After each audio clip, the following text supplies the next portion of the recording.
نبی علیہ الصلوۃ والسلام فرمایي عزتمندو چې تاسو ټول د خدای بندګانانو خپلو کې رونه جوړ شئ، روریان شئ. او دغه شانتې نور حدیثونو کې هم راغلي دي چې مسلمانان خپلو کې رونه دي، د رونو مثال یې ورکړی. نو رونه جوړ شي عزتمندو، دښمنان مه جوړوئ.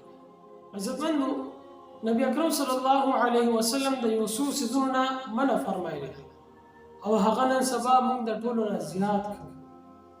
عزتمندو حدیث کې راځي نبی اکرم صلی الله علیه وسلم ارشاد فرمایي چې تاسو خپل ځان د بدګمانۍ نه بچ کړئ، بدګمانۍ نه وساتئ.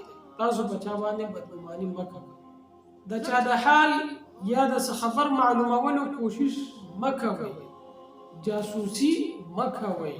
او دا نن سبا یو مسلمان لګېدلی بل مسلمان پسې جاسوسي کوي، د هغه د حال د هغه د خبر معلومولو کوشش. جاسوسي مه کوئ عزتمندو، دې نه منع ده. او د چا سودا مه ورانوئ. عزتمندو یو مسلمان به لګي په بل ځای کې به سودا یې روانه کړې وي او بل به پکې راشي په منځ کې مخکې ته به خبره وکړي او هغه سودا به پرې ورانه کړي. نو عزتمندو چې د دوه کسانو سودا روانه وي نو بل کس ته پکار نه دی چې په هغې کې منځ ته راشي او هغه سودا وله خرابه کړي. خپلو کې حسد مه کوئ، حسد ختم کړئ عزتمندو. نبی علیہ الصلوۃ والسلام فرمایي حسد مه ساتئ، حسد دا لویه ګناه ده. خپلو کې غیبت مه کوئ.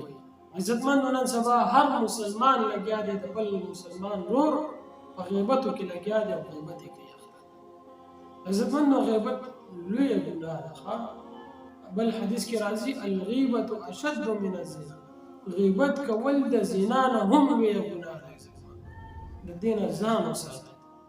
نبی علیہ الصلوۃ والسلام فرمایي عزتمندو چې تاسو ټول د خدای بندګانانو خپلو کې رونه جوړ شئ، روریان شئ. او دغه شانتې نور حدیثونو کې هم راغلي دي چې مسلمانان خپلو کې رونه دي، د رونو مثال یې ورکړی.